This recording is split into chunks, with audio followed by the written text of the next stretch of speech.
Jerry Peterson was driving his car on the Interstate 170, and in the process of doing so, he accidentally cut off another vehicle. Now, he says that he infuriated this driver and the passengers that were inside the car. They started throwing items on his vehicle, and at one point, they cut him off on the Interstate 5, got out of his car, and this is what happened.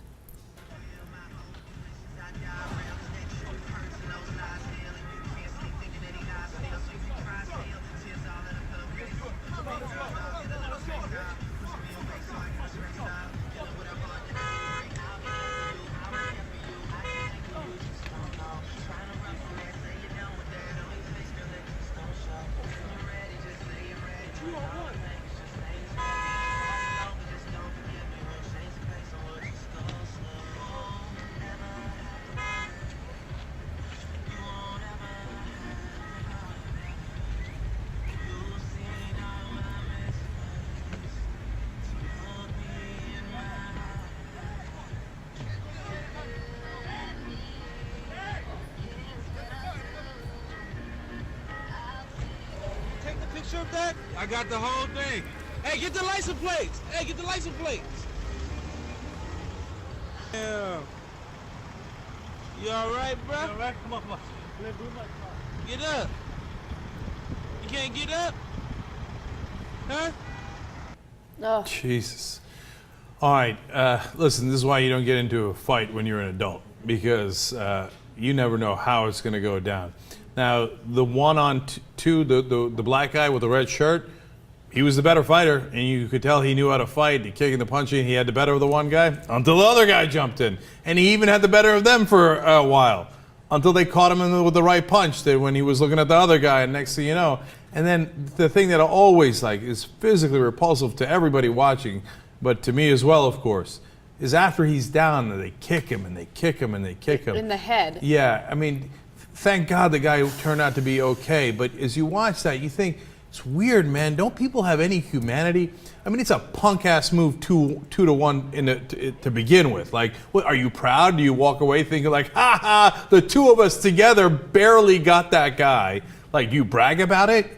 If you were, like, if you wanted to fight and you wanted to prove your manhood, wouldn't, like, this is basically admission, he would have kicked my ass if it was by myself. And then after you got him down with your buddy, and he's passed out, then you kick him in the head? It's the biggest punk move in the world. What's incredible is this is taking place on the 5, which is one of the major freeways here in Los Angeles. And obviously there are other people there, they see what's happening, but people either drove away or they were stuck. A lot of people are actually stuck behind them and they didn't do anything. Well, there was a guy's taping, there was another guy there. Look, the thing is, you know, I feel conflicted about that. On the one hand, I couldn't help it. I think, you know, you're not there at the time, right? My instinct, every instinct I have is jump in and help the guy. It's 2-on-1, etc. Right? The flip side is, what if they get the better of you and then they start kicking your head when you're unconscious? So that's why I might jump in, and you don't know unless you're there, right? But I don't judge the guys too harshly for not jumping in because you don't know what's going to happen, right? So I just thank God that that guy was okay. And another part of this is that, you know, YouTube is amazing. You know, if this thing blows up on YouTube, before it did, the victim didn't even report it, did he? No, the victim didn't report it. It's actually a really interesting story because he suffered, a black guy, a concussion, and even a big cut on his elbow.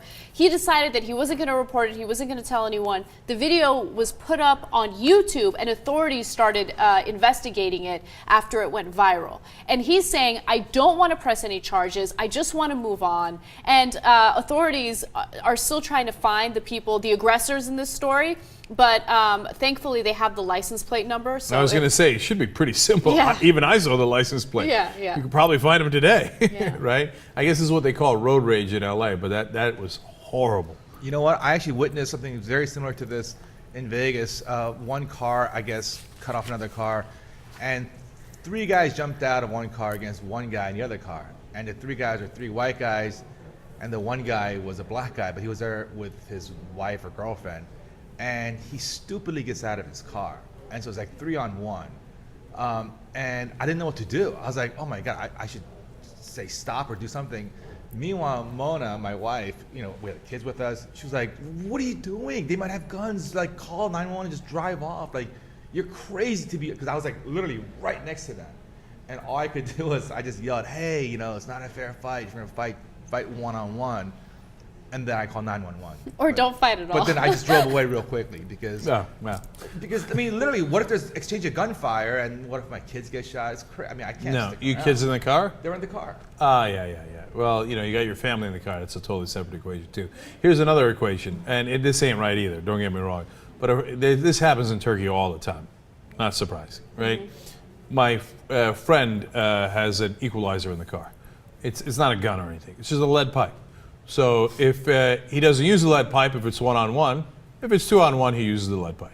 Update on the freeway beating case. Hermela, 100%. Sure. So the guy who was the victim, right? I say the victim because I think he was completely responsible for getting into that fight. Apparently, he has a history of road rage. Oh, that's why he didn't want to press charges. Yeah, that's exactly why. Come on, you get beat to a pulp. Why wouldn't you press charges unless you have a history of this? So not too long ago, he hit this guy and tried to run away, but the guy followed him and he eventually stopped. When the guy was looking at his license, he punches the guy. There's a whole police incident report that is now being released, so now he's been arrested. Oh, my God. disaster! It's a disaster. Okay, well, it's in some ways justice on top of justice, but this is how YouTube totally screwed that guy over because now he's arrested and he got his ass beat on tape. It's like the worst of all worlds for him. And by the way, I could tell that he was looking forward to the fight the minute he did his first kick. Because those are the guys who are like, "Oh, I know karate." And then like they can't wait to use it. And it's always stupid. And the minute they throw their leg up in the air, they usually get it snatched up. I thought he was going to lose right in the beginning when he had it, and the guy grabbed his leg. And I was like, God, it's always such a bad move. But he couldn't wait to use his karate.